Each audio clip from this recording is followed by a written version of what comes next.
Bonjour chers frères et sœurs, salut aux amis de l'histoire.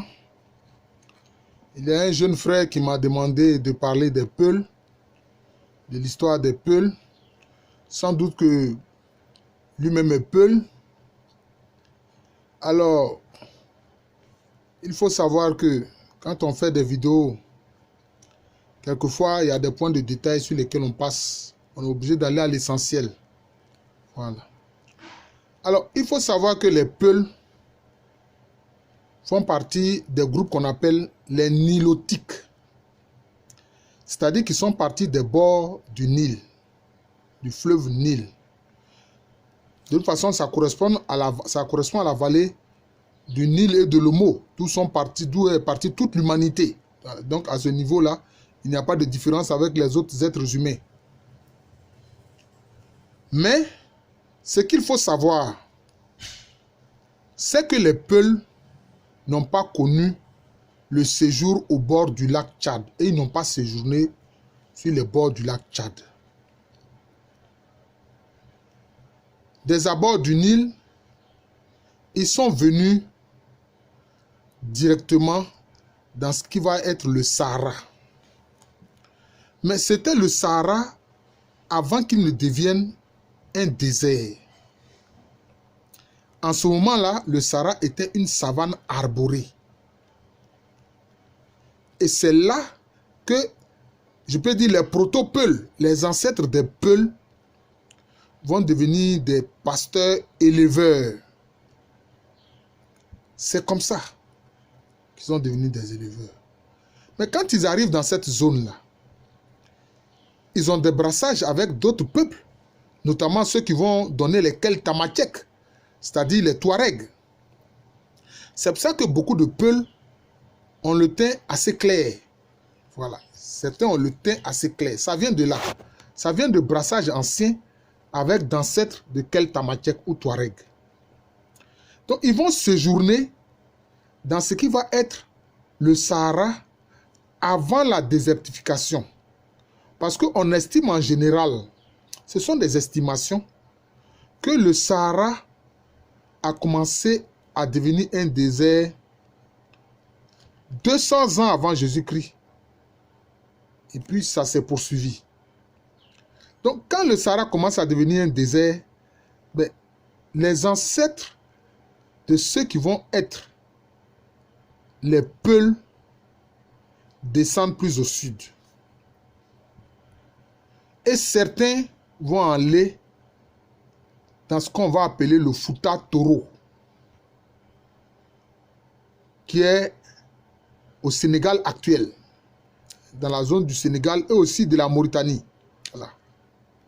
Ils vont aller dans le Fouta Toro. C'est une zone de haut plateau. C'est une zone de haut plateau. Mais dans le Fouta Toro, il faut savoir que les Peuls qui y sont allés vont être appelés tout couleur. Pourquoi est-ce qu'on les a appelés tout couleur?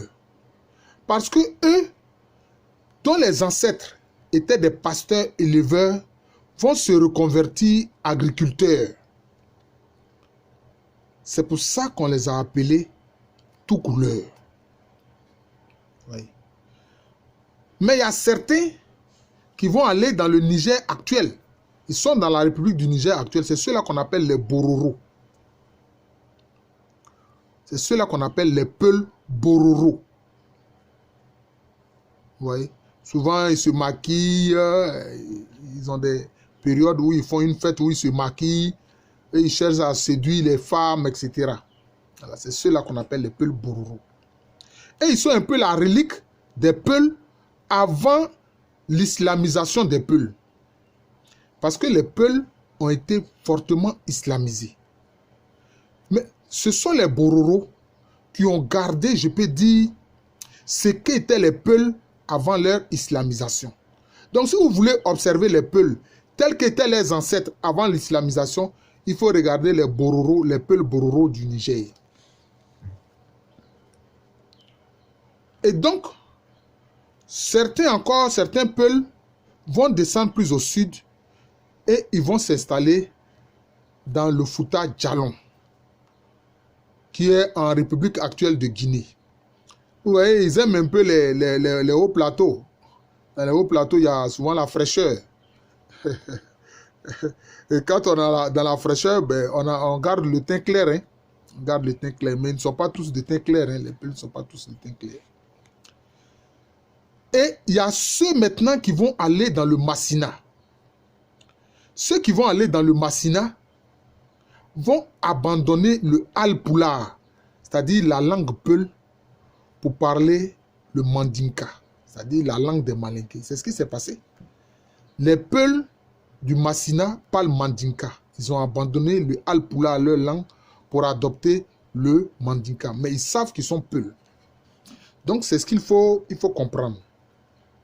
Alors, les Peuls vont connaître une islamisation très forte. Que ce soit ceux qui sont dans le Fouta à Toro, qu'on appelle les tout-couleurs, que ce soit ceux qui sont dans le Fouta Djalon, ceux qui sont dans le Massina. Oui. Et cette islamisation va faire que certains, parmi eux, vont répandre l'islam, quelquefois, avec des armes. C'est-à-dire le petit djihad. Le petit djihad. Petit djihad. Et c'est ça qui a fait que, notamment, au 19e siècle, ce que j'appelle la saga d'Ousmane Dan Fodio, eh bien, des guerriers Peuls qui disent vouloir répandre l'islam vont se retrouver au nord du Nigeria actuel et puis au nord du Cameroun actuel. C'est ce qui s'est passé. C'est le mouvement du djihad de Ousmane Dan Fodio. Mais on a vu El Hadji Omar et son fils Amadou qui ont essayé de créer déjà dans ce qui par la suite va être le Soudan français, ils ont essayé de créer une monarchie de type islamique. Voilà. Mais El Hadji Omar et son fils Amadou, malheureusement pour eux, au moment où ils commencent cette aventure politique, ben, ils vont être confrontés à un autre impérialisme qui est l'impérialisme français, des colonisateurs français. Mais il faut dire que les proto-Peuls, là, il faut le savoir, ils étaient matrilinéaires. Ils étaient matrilinéaires. Les proto-Peuls, là, ils étaient matrilinéaires. Les ancêtres lointains des Peuls, là, ils étaient matrilinéaires. Et donc, on trouve différents noms. Je vais citer quelques-uns, quelques noms de famille. Bari, Sangaré, Diallo, Ba. Tout ça, ce sont des noms Peuls. Diakité. Mais il faut dire que les Diakités, ce sont des Peuls qui ont séjourné dans le Diakoro. Dans le Diakoro où ont séjourné non seulement des ancêtres de Malinké, mais aussi des ancêtres de Soninké. C'est pour ça que on voit le préfixe Dia dans Diakité. Et comme parmi eux, certains vont devenir des érudits, au sein des Diakités, certains vont devenir des érudits de l'islam, il y en a qui vont prendre le nom de Kaba. Voilà, ils se sont donné le nom de Kaba. Par rapport à la Kaaba, qui est la maison d'Allah, qui est à la Mecque. Voilà, qui est à la Mecque. Voilà, qui est à la Mecque. Donc vous voyez que les Peuls, ils s'étendent sur une très grande distance, si différente des républiques. Ah oui, c'est ça, c'est ça. Hein? Ils sont en Mauritanie, ils sont au Sénégal, ils sont au Mali, pour parler des républiques actuelles. Hein? Ils sont au Mali actuel, ils sont en Guinée actuelle. Certains vont venir en Côte d'Ivoire actuelle, par exemple les Savanais, les 6 Savanais, ce sont des Peuls. Et ils se sont installés dans la région d'Odjéné. Et les Sangarés aussi vont s'installer dans l'actuelle Côte d'Ivoire. Les Sangarés, ce sont des Peuls. Et puis, il y a des Peuls au Niger. Je vous ai parlé notamment des Peuls Bororo du Niger. Il y a des Peuls au Nigeria et des Peuls au Cameroun. Donc vous voyez que c'est un peuple qui s'étend sur plusieurs républiques. Sur plusieurs républiques. Voilà.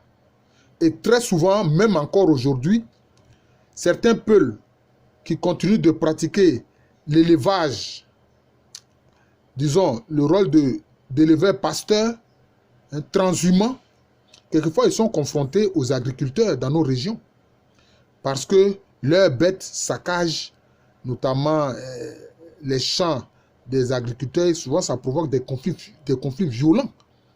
On l'a vu plusieurs fois en Côte d'Ivoire, dans le nord de la Côte d'Ivoire, on a vu cela. Et dans d'autres régions. Voilà, dans d'autres régions. Donc voilà un peu ce qu'on peut retenir en gros de l'histoire des Peuls. Des Peuls. Un peuple fortement islamisé. Un peuple fortement islamisé qui aujourd'hui répandu sur plusieurs de nos républiques. Voilà. Leur langue, c'est le Alpulaar. Voilà. Voilà un peu ce que je voudrais dire concernant les Peuls, concernant cette vidéo que j'ai voulu faire pour satisfaire un jeune frère qui a voulu que je parle un peu des Peuls. Certains se disent, mais est-ce qu'il y a des Peuls en Côte d'Ivoire? Bien sûr, les 6 Savanais, c'est eux qui ont le rôle de diriger la prière du vendredi dans la grande mosquée d'Odjéné. Les 6 Savanais, ce sont des Peuls. Les Sangarés, ce sont des Peuls de Côte d'Ivoire. Voilà. Mais il faut savoir que c'est un peuple, comme j'ai dit, qui est étendu sur plusieurs de nos républiques. Donc, les Peuls ont différentes nationalités. Certains sont sénégalais, guinéens, maliens, ivoiriens, nigériens, nigérians, camerounais. Voilà la réalité. Voilà. Je suis le professeur Alou Kwame René, professeur titulaire d'histoire à l'université Félix Houphouët-Boigny, à Cocody, en Côte d'Ivoire, en Afrique de l'Ouest. Merci et à très bientôt.